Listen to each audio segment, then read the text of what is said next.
You do know you can only pretend for so long, right? I was having a conversation with my oldest son about parental relationships, and he was just expressing how this one mother-daughter relationship we witnessed on social media, their exchange, and the season that they're in right now is not, a healthy one, and the daughter had to pretty much part ways and probably go no contact, I'm not sure. But he was just expressing how if he had that type of mother, he was like, I wouldn't talk to my mother. And he knows the dynamic of me and my mother's relationship. It's no secret. He's 18. He's old enough to understand, and he sees. And I don't try to hide things from my kids anyway, because I want them to see the reality of life and relationship. I didn't want my kids growing up thinking that relationships were perfect. So at a certain age, I started exposing them to the reality of things, whether it was if they saw me crying, they saw me when I didn't have such a good day, because I've always been a pretty optimistic person. I used to tend to not let things stress me, or I feel like now looking back, it was like a toxic positivity mindset, but I realized that only gets you so far.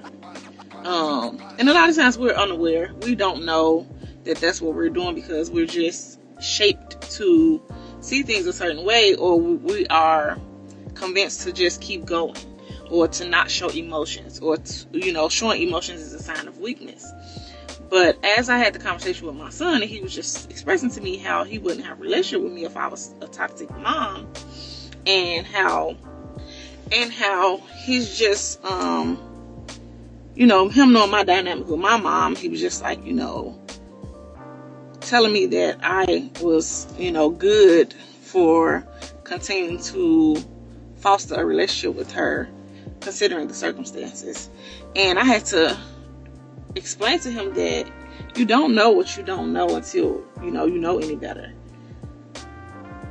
Back when I was growing up, and even as an adult, because toxic mother-daughter relationships was the norm, I was not self-aware. I was unaware that it was toxic. I was unaware that it was healthy until I got to a place of no longer pretending that everything was okay. Until I got into therapy and started understanding what it meant to set boundaries, and when I started setting boundaries and how the dynamic changed.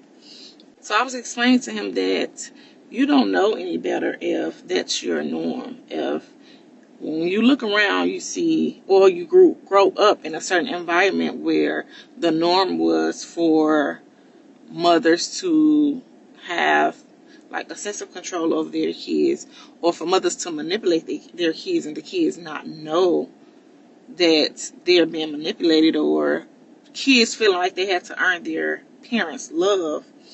And it wasn't until I, like I said, started learning that that was not healthy, that wasn't supposed to be normal. And so explaining to him that, like, you're fortunate enough that I decided to be the mother that broke that, I don't want to say generational curses because that's so popular, but that I decided to be the mother that I was like, no, my relationship will be different with my kids. Okay, I'm back. In closing, I'm going to wrap this thing up because y'all know I get the yapping. But I said all that to say that you can only pretend for so long. Pretending does not make the relationship become healthy all of a sudden, or make your problems go away. Being in denial does not make your reality less true. You don't have to earn the love of another person.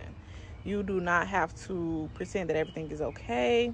You don't have to shrink or walk on eggshells in order to keep the peace. And furthermore, you don't have to keep relationships with unhealthy people. That includes your mom, your dad, your family, your friends, your spouse. If they're toxic, they want to control you, manipulate you in order to have a relationship with you, walk away. For your own mental health, yes, I'm just grateful that I decided to break the pattern and I get to experience a different relationship with my kids. Thanks for coming to